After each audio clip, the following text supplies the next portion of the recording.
আরে তোমরা আবার চলে আসছো, প্রতিদিনই আসো বাড়ির সামনে। যাও, আজকে ভিক্ষা দিব না। না, ভাদু বাবাকে অপমান করলি, আজকে তো তোকে আমি ভর্ষ করে দিব। এই না শালা, কেউ আছে বাড়িতে?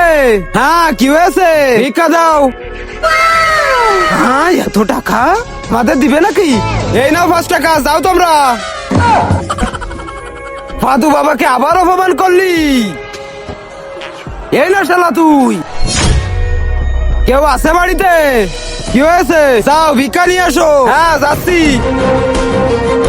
আরে এত সময় আবার কি করে? চল আমরা একটু খেলা করি। এই নাও তোমরা, অনেক দেরি করে ফেলেছিস ভিক্ষা আনতে। বাদু বাবার অনেক রাগ হয়ে গেছে। গুলি গুলি গুলি গুলি। তার আগে যারা চ্যানেলটিকে সাবস্ক্রাইব করে দিবে তার মা বাবা যেন অনেকদিন বেঁচে থাকে, আর যারা ভিডিওতে লাইক কমেন্ট করবে তাদের মনের আশা যেন পূরণ হয়। কমেন্টে বলে যাও আই লাভ ইউ মা বাবা। আরে শালা, এ কি হলো? মারো গুরুজি, মারো, ভাত মেরে ভস্ম করে দাও শালাকে। আমি তো হেগে দিয়েছি। আরে গুরুজি, এ আবার নতুন কি কথা? এ তো পুরনো।